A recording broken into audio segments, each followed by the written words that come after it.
Hello दोस्तों, मैं हूं गौरव। पिछले वीडियो के अंदर अपन ने git log and git diff command के बारे में जाना था। इस वीडियो के अंदर अपन बात करने वाले हैं गिट के अंदर ब्रांचेस क्या होती है, कैसे आप उनको यूज़ कर लेते हैं। बट उससे पहले मेरे को आपको चीज़ें विजुअलाइज करवानी है। जब मैं बोलूँगा एक गिट ब्रांच क्रिएट हो गई तो बिहाइंड द सीन क्या हुआ है, ये चीज़ मैं नहीं चाहता मैं आपको थ्योरेटिकल बताऊं। मैं चाहता हूं कि आपके दिमाग में उस चीज़ की पिक्चर बने। जब भी मैं कोई भी चीज़ पढ़ाता हूं तो मैं हमेशा यही चाहता हूं कि मैं आपको चीज़ें इमेजिनेशंस करवा सकूं कि हाँ यार ये कुछ ऐसा होता है, ठीक है।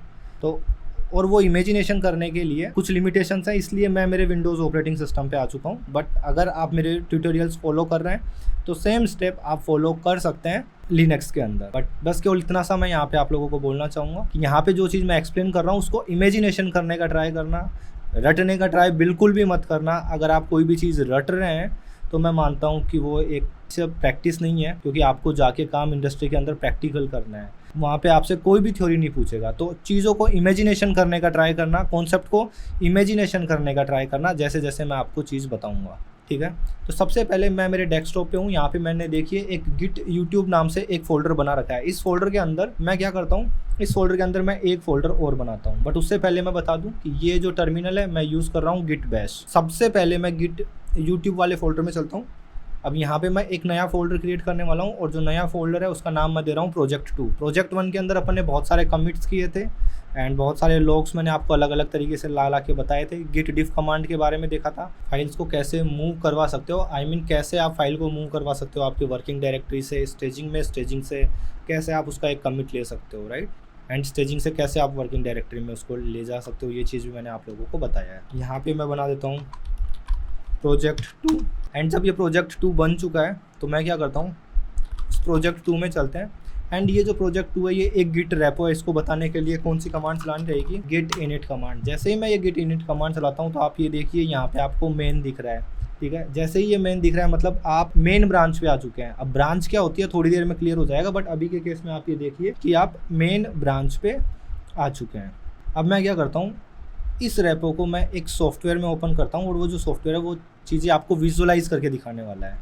तो मैं यहाँ पे जाता हूँ गिट यूट्यूब के अंदर एंड यहाँ पे प्रोजेक्ट 2 को यहाँ से उठाता हूँ इसको एंड ड्रैग एंड ड्रॉप करता हूँ। ये gitviz.exe वाला जो सॉफ्टवेयर है इसके अंदर मैं इसको ओपन कर रहा हूँ एंड मैं इस फाइल को, अब इस फोल्डर को मैं मिनिमाइज़ कर देता हूँ। ये मेरा ओपन हो चुका है, ठीक है। इसको मैं एक साइड कर देता हूँ एंड मैं इसको दूसरे साइड कर देता हूँ। अब मैं क्या करता हूँ, इस प्रोजेक्ट के अंदर एक फाइल ऐड करता हूँ इको, ठीक है। अब मैं गिट स्टेटस कमांड चलाता हूँ एंड मैं एक चीज़ क्लियर कर दूँ, अगर आपको यहाँ पे ये मेन लिखा हुआ नहीं दिख रहा है तो परेशान मत होना। आप जैसे ही आप गिट स्टेटस कमांड चलाओगे तो आपको ब्रांच का नेम यहाँ पे दिख जाएगा, ठीक है। तो इस चीज़ में मत पड़े रहना कि यार गौरव के तो यहाँ पे ये नाम दिख रहा है, मेरे क्यों नहीं दिख रहा। अपन वो सीखने नहीं आए हैं, अपन गिट सीखना है अपने को, पहले वो सीखते हैं, बाद में डेकोरेशंस वाले बहुत वीडियोज़ मिल जाएंगे या मैं ही बना के डाल दूँगा। आप चाहते हैं कि मैं डालूँ तो मुझे बता देना। एंड अब मैं कमांड चलाता हूँ गिट स्टेटस कमांड, मैंने आपको चला के बता दिया है। अब मैं कमांड चलाता हूँ git add and git commit command चलाता हूँ मैं। एंड अब मैं कमिट दे देता हूँ, फर्स्ट कमिट।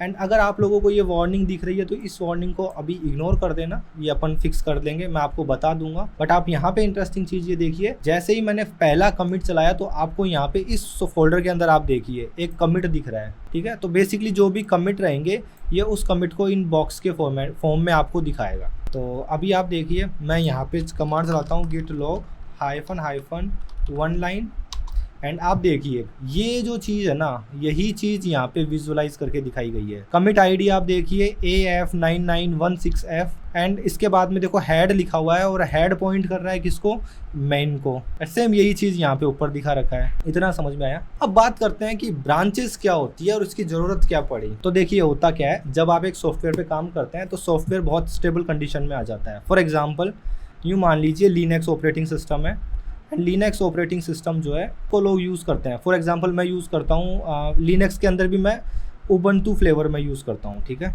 एंड उबंटू के अंदर भी मैं उबंटू 20.04 यूज़ कर रहा हूँ। कुछ दिनों बाद उसका एक नया वर्जन आएगा जो रहेगा 20 के बाद में 22.04, देन में भी 23.011 या 23.11 आएगा, फिर 24.04 आएगा। इस तरीके से नए नए वर्जन आते रहते हैं। और एक वेब एप्लीकेशन के टर्म में बात करूं तो यूँ मान लीजिए कि एक फेसबुक है, पहले चलता था, लोग वहाँ पे जाते थे और केवल खुद की पोस्ट डाल पाते थे, बस कुछ भी नहीं उसके अलावा। जाओ खुद की पोस्ट डालो, खुद की फ़ोटोज़ डालो और कुछ नहीं। बट उसके बाद में उनको दिमाग आया कि यार ये एक दूसरे की पोस्ट लाइक तो कर रहे हैं, देख भी रहे हैं, क्या ये एक दूसरे को मैसेज कर सकते हैं क्या? एक नया फीचर दिमाग में आया। उसके बाद में जब उन्होंने मैसेज करने का फीचर बना दिया तो उनके दिमाग में आया होगा कि यार ये मैसेज तो कर ही रहे हैं, क्या ये एक दूसरे को कॉल कर सकते हैं क्या? और अगर है तो क्या अपन ऐड कर सकते हैं क्या ये फंक्शनलिटी अपने एप्लीकेशन में? जब वॉइस कॉल होने लग गया तो उनके दिमाग में आया होगा क्यों ना यार मैं वीडियो कॉल ही कर दूं, वॉइस कॉल तो कर ही रहे हैं। बट अब देखो पहली बार एप्लीकेशन अच्छे से चल रहा है जिसके अंदर पोस्ट वगैरह वो डाल रहे हैं, बट दिमाग में क्या आया कि अपन इसमें टेक्स्ट मैसेज डालने की फंक्शनलिटी डालते हैं।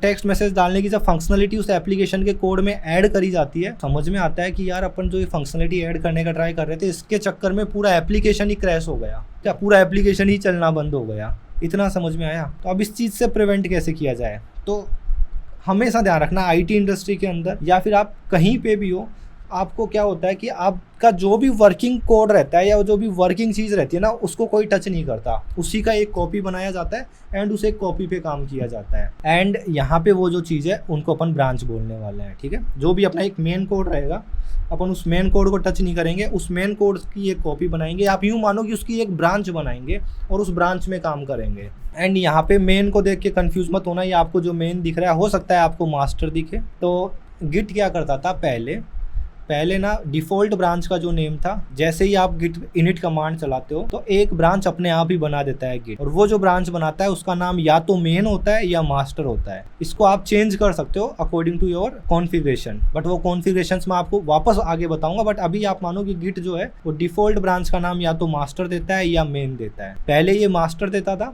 बट जो डेवलपर्स थे और जो कम्युनिटी थी उनको ये नाम बिल्कुल पसंद नहीं आया, master slave kind of things, कि हाँ भाई ये मास्टर है और ये स्लेव है, ऐसा नहीं है, उनको ये चीज़ पसंद नहीं आई। ऊपर से कि ये प्रोजेक्ट की मास्टर कॉपी है, ये चीज़ बोलना भी उनको ठीक नहीं लगा। तो उनको ऐसा था कि ये जो प्रोजेक्ट है उसका मेन लाइन ये है और ये उसका मेन कोड है, और अब जो भी साइड में कोड है ये उसके फीचर्स हैं या फिर उनके बग फिक्स ब्रांचेज हैं। जो भाई मेन कोड में बग भी तो हो सकता है, ऐसा थोड़ी ना केवल नया ही फीचर ऐड होगा, तो ये वो बग फिक्स ब्रांच है। तो अब होगा क्या कि आपने कॉपी बनाई या आप एक नई ब्रांच पे काम कर रहे हैं, आपने फीचर पूरा ऐड कर दिया, मतलब ये वाला जो कोड था, जो पुराना वाला कोड था, वो तो सारा का सारा वहाँ रहेगा ही, उसके अंदर आप नया कोड डाल रहे हैं। और अब आपको देख रहे हो कि यार हाँ अब मेरा पूरा का पूरा कोड प्रॉपर चल रहा है, तो अब क्या किया जाएगा, अब आपका जो वर्किंग कोड है उसको मेन ब्रांच बना दिया जाएगा। चलिए मैं प्रैक्टिकल करके आपको ये चीज़ दिखा देता हूँ।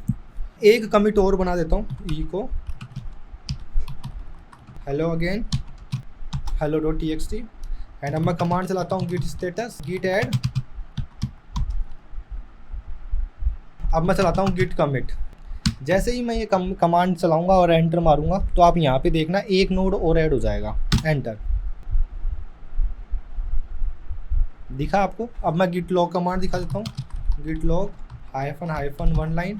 तो बेसिकली आप देख सकते हो ये सेकंड कमिट है, सेकंड कमिट पॉइंट कर रहा है आपके फर्स्ट कमिट को, ठीक है। तो इसके अंदर जो कोड है वो वाला कोड भी है जो यहाँ पे लिखा हुआ था। अब क्या करते हैं, अब मैं चाहता हूँ कि मैं एक नई ब्रांच बनाऊँ। ब्रांच नई बनाने की कमांड कौन सी है, एक तो एक चेकआउट कमांड है और एक ब्रांच कमांड है, एक स्विच कमांड है, 3 कमांड है। मैं तीनों कमांड दिखा देता हूँ आपको। एक तो है गिट आउट और दूसरी है गिट ब्रांच एंड तीसरी है गिट स्विच। इन 3 कमांड के हेल्प से आप ब्रांचेस क्रिएट कर सकते हैं, बट मैं हमेशा रिकमेंड करूंगा कि आप उसी ब्रांच को यूज़ करो जो उस पर्पज़ के लिए बनाई है। यहाँ पे नाम से ही समझ में आ रहा है गिट ब्रांच, मतलब ये ब्रांच बनाने के ही काम में आती है, ठीक है। इसमें केवल ब्रांच से स्पेसिफिक ऑपरेशन ही आप कर सकते हो। गिट चेकआउट, इसके अंदर ब्रांच वगैरह क्रिएट होगी, बट उसके अलावा और भी बहुत सारे एप्लीकेशंस हैं, ठीक है। स्विच जो है वो ब्रांचेस को स्विच करेगी, सारे के सारे एप्लीकेशंस मैं बता दूंगा। अभी अपन क्या करते हैं, अपन एक नई ब्रांच बनाते हैं, ठीक है। अब मेरे को यूँ मान लीजिए मेरा एप्लीकेशन है, उसके अंदर लोग खुद के पोस्ट डालते हैं, एंड अब मेरे को चाहिए कि यूज़र चैट भी कर सके।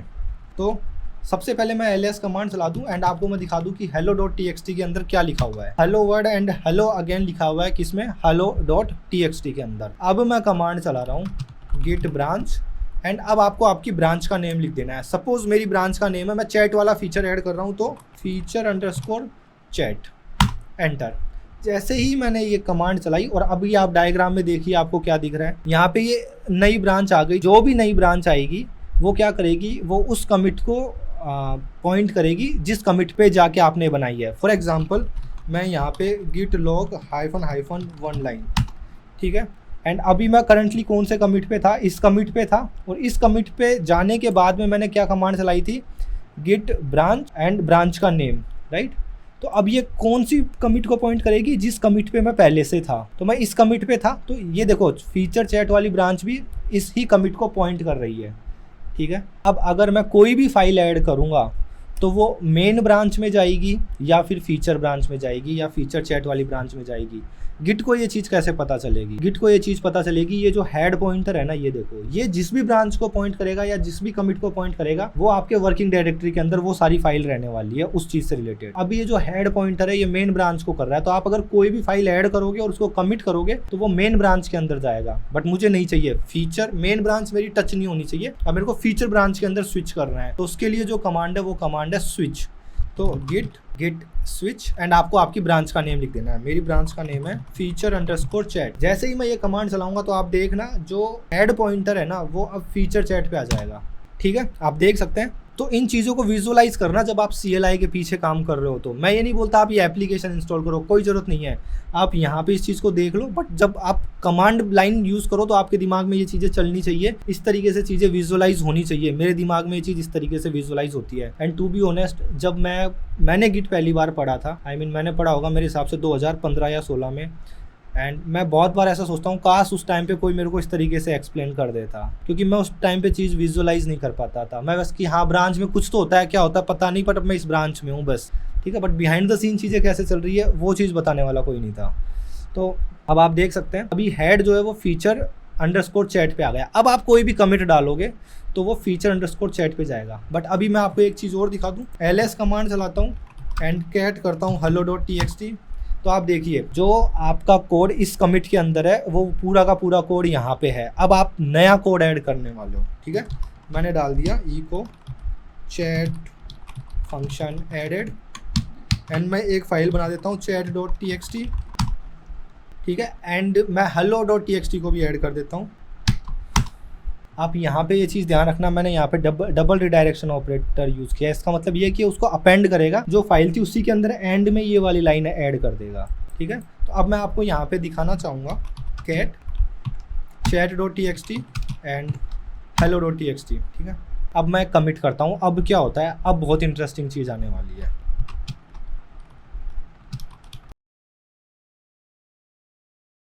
अब आप देखो एक और कमिट ऐड हुआ है। अब जो कमिट ऐड हुआ है वो कहाँ है, इस जगह पे ऐड हुआ है, ठीक है। और अभी आप करंटली किस कमिट में हैं आपको मैं वो भी दिखाना चाहूँगा, log -1 लाइन। तो अभी आप देखिए आपकी जो मेन ब्रांच है वो इस कमिट को पॉइंट कर रही है, जैसा कि आप विजुअलाइजेशंस में देख सकते हैं। एंड feature_chat जो ब्रांच है वो इस कमिट को पॉइंट कर रही है, और आपका जो हेड है वो फीचर चैट पे, मतलब करंटली आप इस ब्रांच पे काम कर रहे हैं। इतना समझ में आया? तो इस वीडियो को अपन यहीं ख़त्म करते हैं। इस वीडियो में अपन ने सिंपल सा ये देखा है कि किस तरीके से आप एक नई ब्रांच बना सकते हैं, कैसे उस ब्रांच के अंदर आप स्विच कर सकते हैं, एंड कैसे उस ब्रांच के अंदर कमिट ऐड कर सकते हैं। अगले वीडियो में अपन क्या देखने वाले हैं, अगले वीडियो में अपन ये चीज़ देखेंगे कि कैसे आप ब्रांच स्विच कर सकते हैं वापस मेन में, वहाँ पे क्या क्या कोड रहेंगे, फिर अपन फीचर में चेंज करेंगे, वहाँ के कोड देखेंगे, एंड दोनों कोडों को मर्ज कैसे करेंगे, दोनों कोड्स को मर्ज कैसे करेंगे, ये जो चीज़ है ये अपन देखने वाले हैं अगले वीडियो में। तो दोस्तों इस वीडियो के अंदर इतना ही, मिलते हैं अगले वीडियो में, बाय बाय।